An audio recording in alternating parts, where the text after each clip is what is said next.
Tra le novità che giunsero in Europa dopo le spedizioni di Cristoforo Colombo e dei navigatori che scoprirono le Americhe, il mais, insieme ai fagioli, entrò subito a far parte dell'alimentazione umana.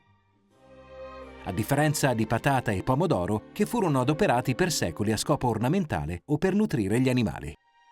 Sulle tavole dei contadini veneti esisteva già la polenta, fatta con sorgo e miglio, ma nel Cinquecento la diffusione del nuovo cereale consentì che la polenta fosse di solo mais, acquisendo così proprietà nutrizionali superiori.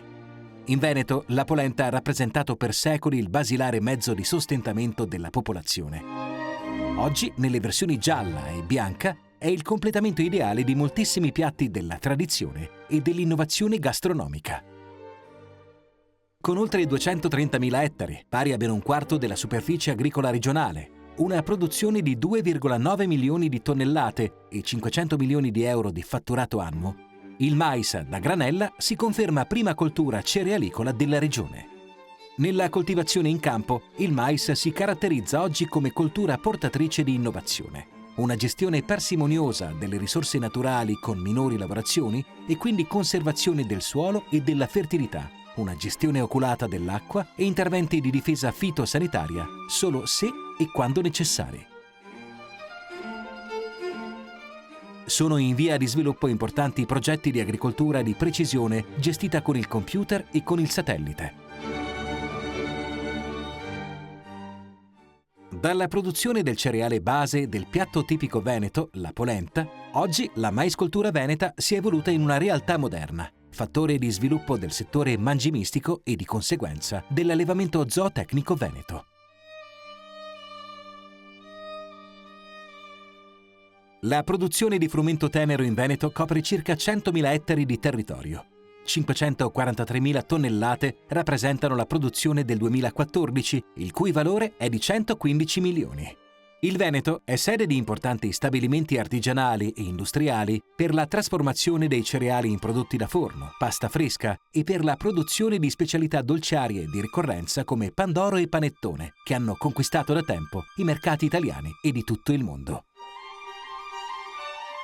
La biodiversità genetica dei cereali è tutelata dalla Banca del Germoplasma dell'Istituto Strampelli di Lonigo Vicenza, dove si conservano più di 500 accessioni di vecchie varietà locali di mais, frumento tenero e altri cereali minori, un tempo coltivate nella regione. Grazie a questa istituzione e alla passione di agricoltori, custodi della biodiversità, sono stati salvati dall'oblio l'antichissimo mais bianco perla, quasi scomparso tra gli anni 60 e 70, oggi presidio slow food, il mais sponcio, originario della Val Belluna, e il marano, coltivato nella fascia pedemontana della provincia di Vicenza. La produzione di frumento duro copre 4.300 ettari, con 26.000 tonnellate e 8 milioni di fatturato. La pasta prodotta con il grano duro rappresenta una realtà importante. La certificazione di prodotto per la pasta di grano duro italiano è stata conseguita per la prima volta nel 2003 proprio da un pastificio veneto. Il Doge di Venezia riceveva in dono il 25 aprile, giorno di San Marco, il primo piatto di risi e bisi, un simbolo di gusto sopraffino che portava con sé il sapore e il senso della rinascita della natura in primavera. La coltivazione di riso copre oggi 3.700 ettari, 18.100 le tonnellate prodotte nel 2014, 7 milioni il fatturato annuo.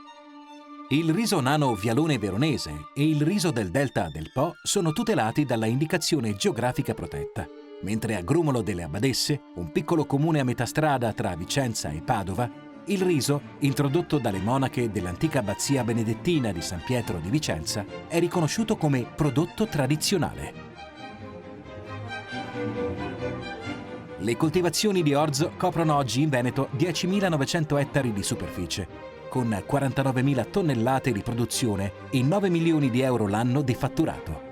L'orzo è ingrediente di molte ricette tradizionali, ma anche e soprattutto della birra, apprezzata nelle sue produzioni venete sia a livello artigianale che industriale. Non bisogna dimenticare altre due colture a seminativo non cerealicole, ma caratteristiche delle campagne venete. La soia occupa oltre 120.000 ettari per una produzione superiore alle 500.000 tonnellate e un valore di circa 170 milioni di euro l'anno. La metà della soia italiana è veneta, con destinazione mangimistica e per la produzione di oli, e in Italia si producono i 2/3 della soia europea.